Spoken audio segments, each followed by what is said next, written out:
अस्सलाम वालेकुम दोस्तों साथियों, मैं हूं आपका मेज़बान समी इब्राहिम और आप देख रहे हैं समी इब्राहिम यूट्यूब चैनल। मंडे 20 जुलाई की ये शाम है। हो सकता है ये वीडियो जिस वक्त आपके पास पहुंचे तो 21 जुलाई हो गई हो। सन है 2020। आज जिन इश्यूज़ पर आपसे बात करेंगे उनमें पाकिस्तान के अंदर जो सियासत है वो सर फहरिस्त है। आसिफ अली ज़रदारी साहब क्या सोच रहे थे और क्या उनके मंसूबे थे, और शहबाज शरीफ साहब ने किस तरह नैब को चकमा दे के दोबारा बाहर जाने की एक कोशिश की, लेकिन वो कोशिश कामयाब नहीं हुई। फिर ये एपीसी का जो मामला है ये किस सिमत जा रहा है। बिलावल भुट्टो से शहबाज शरीफ साहब की मुलाकात नहीं हो सकी। बिलावल भुट्टो दूसरी दफ़ा लाहौर आए, फिर भी आज जो मुलाकात हुई है वो जो सेकंड टियर लीडरशिप है उनकी आपस में मुलाकात हुई है। तो क्या हो रहा है ये, क्यों शहबाज शरीफ साहब नहीं मिलना चाह रहे बिलावल भुट्टो से, और ये एपीसी का मामला अब ईद के बाद चला गया। मौलाना फजलुर रहमान भी कुछ ज़्यादा एक्टिव नज़र नहीं आ रहा है। उनके करीबी साथी ये कह रहे हैं कि मौलाना ने कहा है कि अब हर दफ़ा आप मौलाना को इस्तेमाल नहीं कर सकते। तो वो क्या इस्तेमाल किया, किसने इस्तेमाल किया, इन इश्यूज़ पर आज बात करेंगे। लेकिन शुरू करते हैं जनाब आसिफ अली ज़रदारी से। आसिफ अली ज़रदारी साहब के इंतहाई जो रिलायबल करीबी साथी हैं, उनसे ये मालूम हुआ है कि आसिफ अली ज़रदारी साहब ने बाहर जाने की बहुत कोशिश की और उन्होंने जो हुकूमत के अंदर और मुख्तलिफ़ जगहों पर जो बड़े बाइख्तियार लोग हैं उनसे गुफ्तगू की कि उनको बाहर जाने की इजाज़त दी जाए। और बताया जा रहा है कि एक मरहले पर उन्हें ये यकीन भी दिला दिया गया कि आपको बाहर भेज दिया जाएगा। और इससे पहले ये भी हुआ, जो हमें इत्तलात मिली है, कि आसिफ अली ज़रदारी साहब ने जो उनकी सारी प्रॉपर्टी है उसकी एक वसीयत के ज़रिए जो अपनी जायदाद है अपने बच्चों में वो सारी तकसीम भी कर दी है। यानी यहाँ पर उनके जो बतौर वालिद जो फ़राइज़ थे वो सारे उन्होंने अदा कर दिए। और जो इस मामले को जानने वाले लोग हैं उनका ये कहना है कि ज़रदारी साहब एक्चुअली इस बात पर एग्री कर गए थे कि जो माइनस ज़रदारी जो बात हो रही है कि वो हट जाएंगे पॉलिटिक्स से, बिलावल भुट्टो लीड करेंगे और अगले मरहले में शायद आसफ़ा ज़रदारी साहबा जो हैं वो भी पॉलिटिक्स में आ जाएंगी। लेकिन जायदाद तकसीम कर दी गई और ज़रदारी साहब मुल्क से बाहर चले जाएंगे, आते रहेंगे पाकिस्तान वक्तन फ़वक्तन, लेकिन अमली तौर पर जो पॉलिटिक्स है उससे वो दूर हो जाएंगे। और उसकी वजह ये बयान की जाएगी कि वो बीमार हैं। इंतहाई जो करीबी ज़राए उनका ये कहना है कि जो उनके जो वकील हैं फ़ारूक एच नाइक साहब, उनको आसिफ अली ज़रदारी साहब ने ये भी कह दिया कि आप वज़ारत दाखिला में उनके लिए एक दरख्वास्त दायर करें कि उनका ECL से नाम निकाल दिया जाए और फिर अदालत में ये एक मुकदमा किया जाए, एक दरख्वास्त दी जाए कि जिस तरह नवाज़ शरीफ साहब बीमारी की वजह से उनको मुल्क से बाहर जाने की इजाज़त दी गई, आसिफ अली ज़रदारी साहब के लिए भी वो इजाज़त तलब की जाए। अब नवाज़ शरीफ साहब की जो बीमारी थी वो तो इतनी कोई ऑब्वियस भी नहीं थी। एक प्लेटलेट काउंट कम हुआ, पता नहीं कम भी हुआ या नहीं हुआ, क्योंकि अभी तक उनकी लैब के अंदर पूरी रिपोर्ट ही नहीं। लेकिन क्योंकि नून लीग ने जो मीडिया है उसको बड़े अच्छे तरीके से प्ले अप किया और जो अखबारात हैं उनके कॉलम निगार और टॉक शोज़ में उन्होंने एक रियल बीमारी बना के पेश किया जनाब नवाज़ शरीफ साहब की। और उसमें फिर इस तरह से चीज़ें हुई कि इवन जो पंजाब की वज़ीर सेहत हैं डॉक्टर यास्मीन राशिद साहबा, वो भी उन्होंने भी कहा कि ये तो वाकई वो बड़े बीमार हैं और ये बड़ी रिपोर्ट सही है। और यहाँ तक कि वज़ीर आज़म इमरान खान साहब ने भी ये कहा कि इंसानी हमदर्दी की बुनियाद पर हमने ये फ़ैसला किया। यानी एक ऐसा माहौल क्रिएट करने में नून लीग कामयाब हुई। अब मीडिया में तो इन्वेस्टमेंट है उनकी, आपको भी पता है, मुझे भी पता है कि वो उस इन्वेस्टमेंट ने उनको पे किया और उनका जो ऑब्जेक्टिव था बाहर जाने का नवाज़ शरीफ साहब का वो पूरा हो गया। तो अब आसिफ अली ज़रदारी साहब ने ये कहा कि हम भी उसी तरीके, सिंध की गवर्नमेंट तो है, अभी भी फंडिंग तो बहुत है, कि हम भी उसी तरह का माहौल क्रिएट करेंगे। और फिर उन्होंने कहा कि उनकी तो बीमारी रियल है।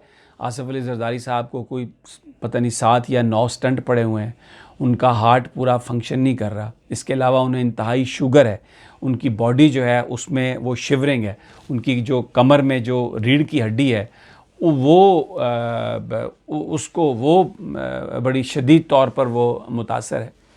तो उन्होंने कहा कि उनकी बीमारी तो रियल है, तो इसलिए उनको बाहर जाने की इजाज़त मिल जाएगी। तो अब जब ये दरख्वास्त देने की बात आई, तो जब जिन लोगों ने जरदारी साहब को ये यकीन दिलाया था कि उनका बाहर जाने का मामला जो है वो फिट हो जाएगा, तो ये बताया जा रहा है कि उनमें से एक जो बहुत इम्पोर्टेंट टेलीफोन था उसको जरदारी साहब ने कॉल्स की, बहुत दफ़ा कॉल्स की, लेकिन जवाब नहीं आया। 6-7 दिनों के बाद जब रब्ता हुआ तो उनको जरदारी साहब को ये बताया गया कि अभी माहौल कुछ ठीक नहीं है, आप ज़रा थोड़ा इंतज़ार करें, जब आपको हम ग्रीन सिग्नल देंगे तो फिर आप एप्लीकेशन दीजिएगा। तो जरदारी साहब खामोश हो गए। उसके बाद आपने देखा कि ये जो बिलावल भुट्टो हैं ये एपीसी की तरफ शुरू हुए और इन्होंने बड़ी सख्त जो है वो गुफ्तगू की। थोड़ा सा पहले इन्होंने सिंधु देश तक का नारा लगाया वहाँ पर, और आपको अगर याद होगा तो जो एहसन इकबाल साहब ने पंजाब के हकूक़ की बात की थी, वो मैं आपको बताता हूँ कि वो क्या वजह थी, उनको क्या प्रॉब्लम हुई।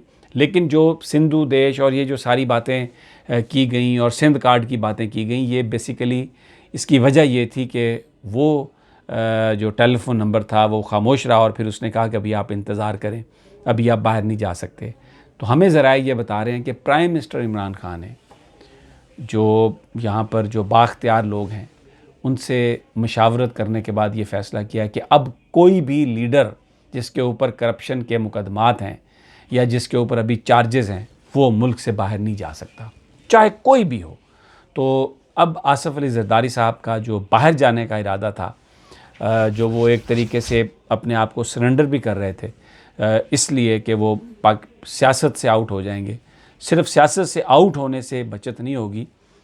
इमरान खान साहब ने कहा है कि एक लाइन खींच दी है कि जो माल है, जो लूटा गया माल, अब ये जो फेक बैंक अकाउंट्स में इतना पैसा और दूसरा, अगर वो पैसा पाकिस्तान वापस नहीं आता, वो पैसा नहीं दिया जाता, तो किसी को भी बाहर जाने की इजाज़त नहीं दी जा सकती। तो इसलिए आसिफ अली जरदारी साहब का जो मामला है बाहर जाने वाला, वो ज़राए बता रहे हैं कि अब वो ताख़ीर का शिकार हो गया।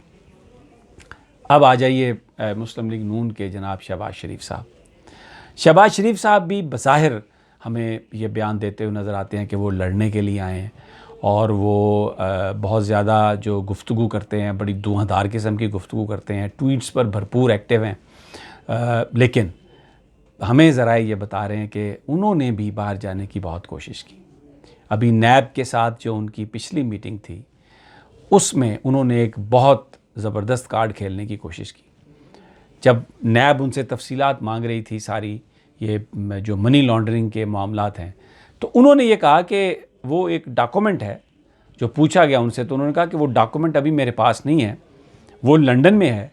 और शहबाज शरीफ साहब ने ऑफ़र की कि अगर उन्हें इजाज़त दे दी जाए लंदन जाने की तो वो डॉक्यूमेंट वापस ले आएंगे। और उन्होंने कहा कि मैं कोई भागने का मेरा इरादा नहीं है, मैं आपको खुद ही ऑफ़र कर रहा हूँ कि मैं लंदन जाता हूँ और वो डॉक्यूमेंट मैं लेके आता हूँ, मैं आपको वो डॉक्यूमेंट दे दूँगा, अभी मेरे पास वो डॉक्यूमेंट नहीं है।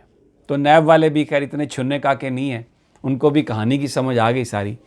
तो उन्होंने जनाब शहबाज शरीफ साहब से कहा कि नहीं, आप ऐसा करें, आपको बाहर जाने की ज़रूरत नहीं है, आप वो डॉक्यूमेंट अपने किसी बंदे से कहें, आपके सलमान शहबाज साहब साहबजादे वहीं पर हैं, आपके दामाद भी वहीं पर हैं, इसहाक डार साहब वहाँ पर हैं, हुसैन नवाज़ वहाँ पर हैं, हसन नवाज़ वहाँ पर हैं, आप किसी से भी कहें टेलीफोन करके कि जहाँ पर वो डॉक्यूमेंट पड़ा है तो वो आ जाएगा। उन्होंने कहा नहीं, वो डॉक्यूमेंट एक नहायत खुफिया जगह पर वो सारे मेरे डॉक्यूमेंट पड़े हैं, तो वो मैं ही जाके ला सकता हूँ, कोई और बंदा नहीं ला सकता। तो जिस पर नैब ने ये कहा उनसे कि आपका बाहर जाना तो बड़ा मुश्किल है, आप वहाँ पर नहीं जा सकते। तो ये बिल्कुल वही स्कीम और वही प्लॉट जनाब शहबाज शरीफ साहब ने कोशिश की, जो अगर आप थोड़ा पीछे चले जाएं तो पंजाब के एक और पॉलिटिशियन है मौलाना गुलाम मुस्तफ़ा खर, उन्होंने बिल्कुल इसी तरह किया था। जब 1977 में जुल्फ़िकार अली भुट्टो की हुकूमत का तख्ता जनरल ज़ियाउल हक ने उल्टा था, तो उसके बाद इनको भी पकड़ लिया गया था, जनाब मुस्तफ़ा खर साहब को भी। तो इनके ऊपर बहुत सारी फ़ाइलें थीं, कत्ल के मुकदमात, अगवा के मुकदमात थे। तो मुस्तफ़ा खर को ये रियलाइज़ हो गया कि ये बुरी सूरत हाल है। उन्होंने उस वक्त जुल्फ़िकार अली भुट्टो से भी ये कहा था कि हमें मुल्क से बाहर चले जाना चाहिए, क्योंकि जो वो देख रहे हैं उसमें ऐसा लग रहा था कि एग्जीक्यूशन होगी, इंतकाम होगा और बचत नहीं होगी। लेकिन जुल्फ़िकार अली भुट्टो ने कहा कि वो उसी धरती पर मरना पसंद करेंगे। तो मुस्तफ़ा खर ने तब ये कहा मार्शल अथॉरिटीज़ को कि मेरे पास सबूत है, बहुत बड़ा सबूत है, फ़ॉरेन इन्वॉल्वमेंट और वो जो भुट्टो साहब कर रहे थे, चाइना, ये वो, तो अगर आप मुझे इजाज़त दें तो मैं वो सारे के सारे सबूत आपको बाहर से ला के दे सकता हूँ। तो उस वक्त की जो मार्शल अथॉरिटी थी वो मुस्तफ़ा खर साहब के चकमे में आ गई और मुस्तफ़ा खर साहब को बाहर जाने की इजाज़त दी गई। फिर उसके बाद 1988 तक मुस्तफ़ा खर वापस नहीं आए।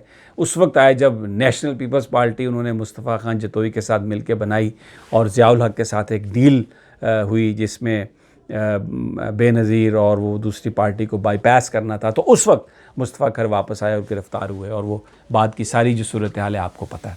तो ये शहबाज शरीफ साहब ने कोशिश की बाहर जाने की, लेकिन नैब ने उसकी इजाज़त नहीं दी।